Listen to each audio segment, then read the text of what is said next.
Okay, let's dive into this. We're looking at the work of Dr. Yen-hui Kuo today, and what really jumps out immediately is this.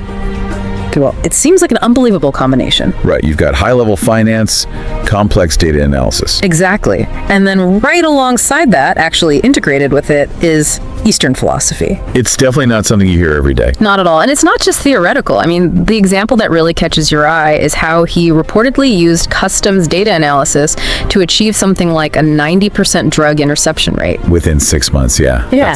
That's staggering. It really is. Nearly a ton of illicit drugs, apparently, stopped purely through smarter data work. Pretty remarkable stuff, right? It absolutely is. It really shows the power of, looking at problems from maybe slightly unexpected angles. What's fascinating isn't just the outcome, though, it's the how.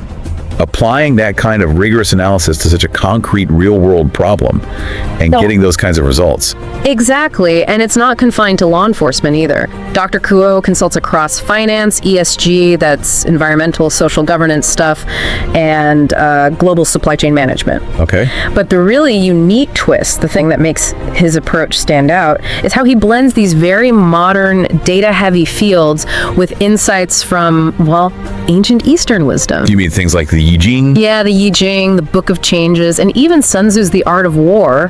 He seems to actively use concepts from them. That is interesting. Historically, a lot of innovation happens right at that intersection, doesn't it? Where different fields collide. Seems like it. The I Ching, The Art of War. They're philosophical, sure, but they're also frameworks. Frameworks for understanding complex systems, spotting patterns, making strategic choices. So you could see how they might apply to finance or supply chains. Potentially, yeah. It's intriguing to think about how those ancient ideas could inform, modern quantitative models. Okay, so our mission for this deep dive then is to really explore these innovative methods Dr. Kuo is using based on the materials we have. We want to get a handle on what makes his perspective so different.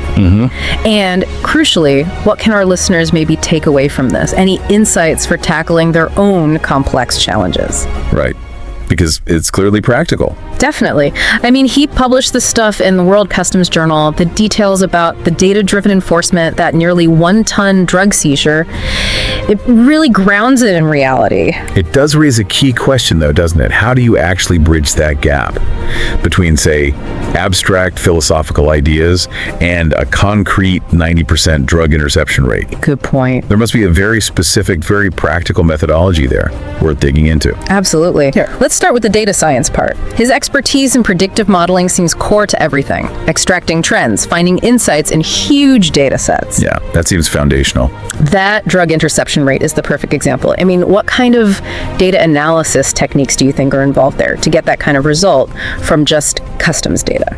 Well, you'd have to assume it involves some pretty advanced statistical methods, probably machine learning algorithms too. Okay. Dr. Kuo could be looking at, a whole range of variables in that customs data. Things like shipment origin, declared contents, the shippers, the recipients, the routes. The timing, maybe, frequency. Exactly, all of it. And by feeding all that into sophisticated algorithms, patterns start to emerge. Patterns that signal a higher risk, a higher probability of smuggling. So the algorithms spot things humans might miss, those subtle anomalies in the massive flow of trade. Precisely. Just the sheer volume of customs data today. Yeah. It's perfect for these kinds of tools. The more data they process, the better they get at spotting those critical patterns, making accurate predictions. Makes sense. Now, let's shift gears slightly. He also has this background in quantitative finance, risk analysis, mathematical models for market trends, optimizing investments, standard quant stuff, maybe. Up to a point, yes. Using math to model markets and manage risk is pretty established. But here's where it gets really different again. He brings in those Eastern philosophical concepts, the I Ching, the Art of War, into his financial forecasting models. How on earth does that work?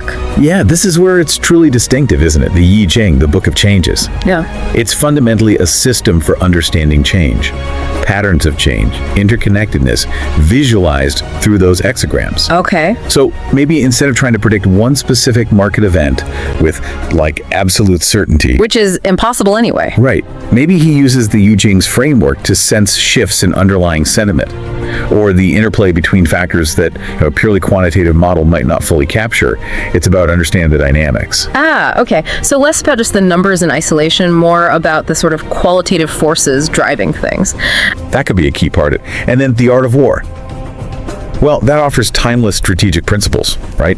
Applicable to any competitive arena, including markets. Like understanding strengths and weaknesses, yours and your competitors. Knowing when to move decisively, adapting. You could translate those ideas into investment strategies, into risk management rules. So it's like adding a layer of strategic thinking, maybe strategic foresight, informed by these older insights on top of the raw data analysis. And that's a good way to put it. A different lens on the same data. Fascinating.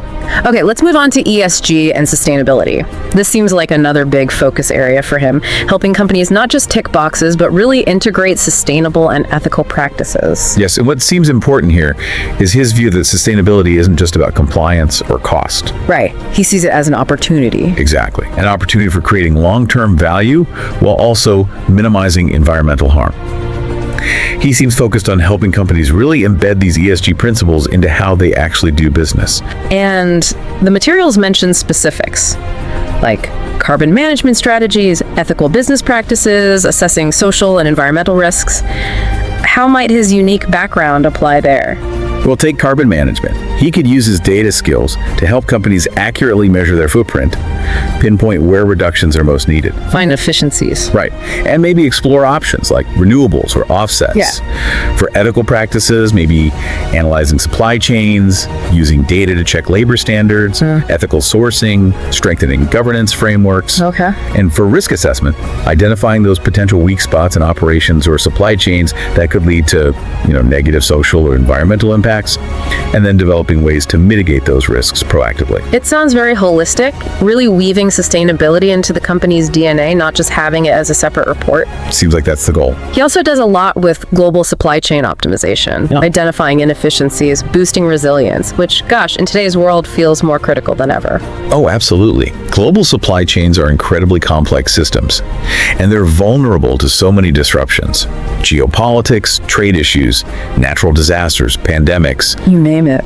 So Dr. Kuo's work there probably involves really deep analysis, mapping the flow of goods, information, money, finding the bottlenecks, the redundancies, the potential breaking points. And then fixing them. And then developing strategies to make things more efficient, lower cost, and crucially, make the whole chain better able to handle shocks, more resilient. So it's about making the whole system more agile, streamlined, less fragile. Exactly. That could mean things like diversifying suppliers, optimizing transport routes, better demand forecasting, building stronger partnerships along the chain. Lots of potential levers. Got it. Now, the materials briefly mentioned AI-driven insights and algorithmic trading too, which makes sense given his background, but it feels like the core differentiator, the really unique part, remains that blend with philosophy and those tangible results, like the customs project.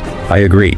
While AI and algo trading are no doubt powerful tools in his kit for handling complex data, sure, the truly standout element seems to be that integration. Sophisticated quantitative methods, plus those philosophical or strategic insights, all aimed at achieving real-world impact. That drug interception rate is such a powerful example of that synergy. Which leads us back to how extraordinary his work feels, as one piece described it. This blend of hard data and ancient wisdom. The materials even used phrases like quantitative alchemy or supply chain wizardry. Yeah, those are fun descriptions, but they kind of capture how unusual the skill set seems, don't they? They do. It's clearly not just about running regressions or building standard models. It's about bringing this fundamentally different perspective, maybe a deeper understanding of systems and strategy that goes beyond just the math. And it's interesting, he emphasizes understanding endogenous problems within organizations, issues originating from inside the company. That's a really important point. Suggests a very diagnostic approach, doesn't it? Like, instead of just blaming the market, maybe look at internal communication first or something like that. Exactly. So often, companies look outwards first when things go wrong. His focus suggests he starts with a deep internal look.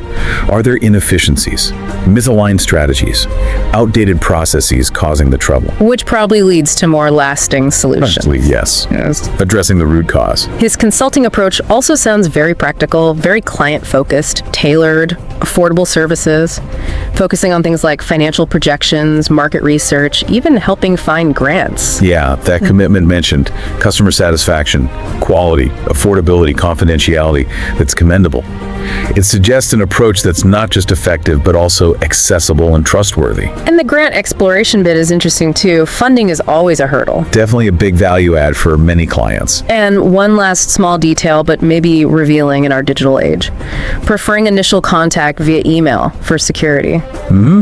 A simple, pragmatic step. Shows an awareness of the landscape, right? It does. Yep. Responsible way to operate. Understanding the risks in digital communication today. Setting up that secure first contact point. So yeah, pulling it all together, Dr. Kuo's work really is this powerful, maybe unusual fusion. It's not just data, not just philosophy. Yeah. It's the synergy between them. Right. And that synergy leads to these tangible results. Finance, supply chains, even law enforcement, like that amazing drug interception success. Exactly. And I think for anyone listening, this deep dive offers a really valuable look at a non-traditional way to solve problems and think strategically. It shows the potential in looking beyond the usual methods, maybe combining different kinds of knowledge to find genuinely innovative solutions. It really does make you think, doesn't it? Yeah. I mean, just take a second.